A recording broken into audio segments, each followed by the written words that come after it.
I thought, man, it's been ages, what's he want with me? He said, there's a chance to teach in China. Are you free? The travel that you made getting to China super easy. Landing in Shanghai at night was totally off the peasy. But the smell of pollution made me wish for some Febreze. Was I up for this adventure? Felt shoesy, not easy. Hopped on a bus and head to Hangzhou. I was greeted by the principal of Gao Ying Show. For the lesson I was planning to drop some science, yo. Then using art and music, kids would show what they know. When they heard the news, they were all aglow. When I visited Shanghai School, it was in the middle of the city. We were greeted by the eloquent education committee. The natural light throughout gave the school a look of dignity. Fresh food cafeteria put up plates so pretty. And when the kids cleaned up the school, it shone like New York City.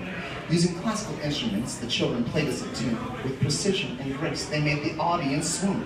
They practiced every day, morning, night, and noon. And when the song was over, I thought it ended too soon. It was awe-inspiring, like Claire de Lune.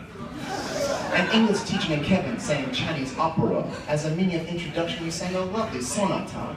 He showed us how song conveyed comedies and drama, and all across China one could find different genre. Should you go listen? I'd say you got it.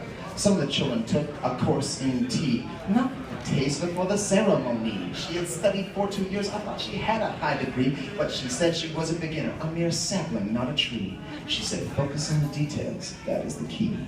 The lesson I was going to teach was all about plants. I taught a new vocabulary with the song and dance. We put a seed in the ground and we started to chant about roots and shoots and leaves and flowers. We incant. But after singing it several times, they thought I'd gone on a rant. Kids were doing exercise to start the day off right. Getting oxygen to their brains, nothing but smiles were in sight. The student leaders led a dance, and their moves were aight. But check the class uniforms, man, they were tight. But the neon green uniforms, they were a bit bright. To mix things up, I should teach art, I thought. Pointillism and Impressionism were the styles I sought. I said, if you look close up at George Seurat, you see the dots of every hue. And if you jump right back, it's La Grange on a Sunday afternoon. Let me hear you clap now. 1, 2, 3. I taught them one by one and dot by dot. Teeny tiny color spots. This is how George Seurat painted pointillistic.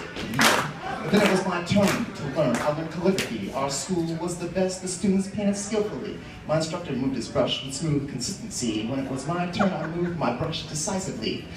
But my strokes were kind of weak and lacking symmetry. Every noon, some teachers joined the kids in play. Whether it was soccer or badminton, sports ruled the day. When times got hard, try harder, they would say. Because trying hard to succeed builds self-esteem the right way.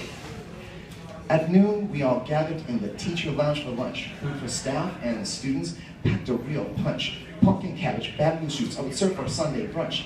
And I think it was chicken, if I followed my hunch.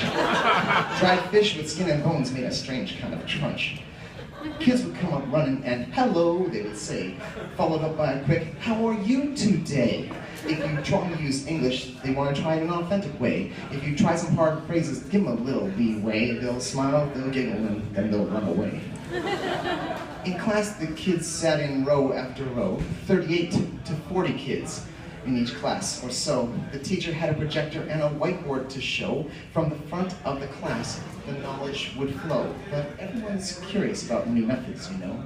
We took a tour of the Xixi wetlands. From farm to table is a concept they clearly understand. Next to the canals, we would pick vegetables from the fertile lands, and our boat captain proved he was a skillful fisherman.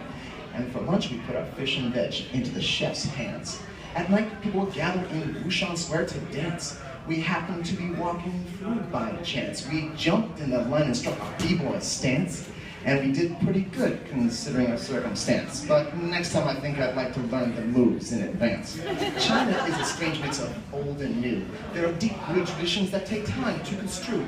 Down one street, shiny cars and Vegas lights, that's true. But down the next, people were carving handmade goods for you, splitting wood to fire the kettle for your afternoon brew. As a Canadian in China, I soon became aware, don't focus on the differences where there's more that's similar. Teachers managed their class with a touch that's light as air, and when times got tough, kids didn't know their teacher would be there. Like us, they became teachers because of how they care.